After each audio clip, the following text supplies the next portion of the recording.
नमस्कार, आप देख रहे हैं बीएनडी न्यूज। मैं हूं अभिषेक दुबे।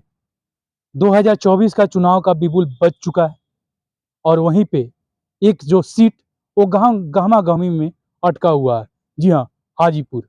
हाजीपुर का सीट जो रामविलास पासवान का सीट कभी हुआ करता था। अब एक खबर सामने निकल के आ रही है कि चिराग पासवान हाजीपुर जाते हैं। हाजीपुर जाकर वहाँ ऐलान करते हैं कि हमारी माँ यानी कि रीना देवी वहाँ से चुनाव लड़ेगी हाजीपुर से।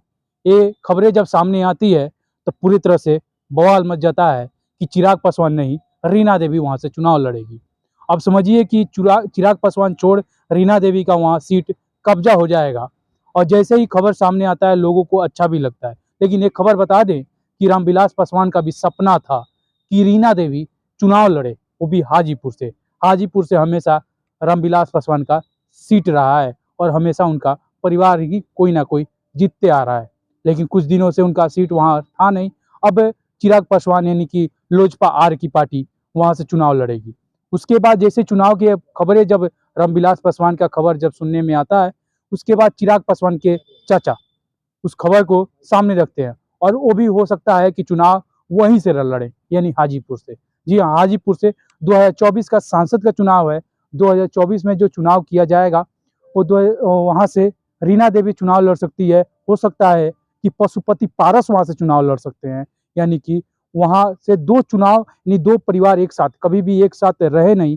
पार्टी तोड़ और उसके बाद पार्टी तोड़ने के बाद वहाँ पर दो दो सरकारें बनी और दो दो पार्टियां बनी वहाँ पर। अब दो आदमी वहां से एक ही घर से चुनाव लड़ेंगे, रीना देवी और पशुपति पारस। एक खबर जब सामने आया तो लोगों में लगा कि अब चिराग पासवान लड़ेंगे कहाँ से चुनाव। पहले लगता था कि चिराग पासवान हाजीपुर से ही चुनाव लड़ेंगे, लेकिन अब रीना देवी मैदान में है और वो चुनाव लड़ेगी। अब इस सबसे बड़ी चीज है कि आपका क्या मानना है, क्या रीना देवी को चुनाव लड़ना चाहिए या चिराग पासवान को चुनाव लड़ना चाहिए या पशुपति पारस का चुनाव लड़ना चाहिए? क्योंकि पशुपति पारस भी लोजपा के राष्ट्रीय लोजपा के वो अध्यक्ष हैं। पशुपति पारस यहाँ पर लोजपा आर के सुप्रीमो हैं चिराग पासवान। रीना देवी की माँ है चिराग पासवान और रामविलास पासवान की पत्नी है। रामविलास पासवान का भी मानना था कि रीना देवी चुनाव लड़े और चुनाव राजनीतिक में अपना जगह बनाए। रामविलास पासवान तो नहीं है, लेकिन रीना देवी अब चुनाव मैदान में है और चुनाव मैदान में आने के बाद खबरें सामने जब आई तो अब देखने वाला बात होगा कि कौन सामने आता है और क्या चुनाव किसके खबर जाता है।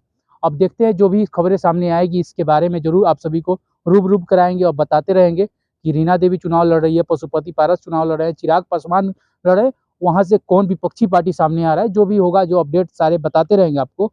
आप बने रहिएगा हमारे चैनल पर। आप देख रहे थे बीएनडी न्यूज। मैं हूं अभिषेक दुबे। जय हिंद।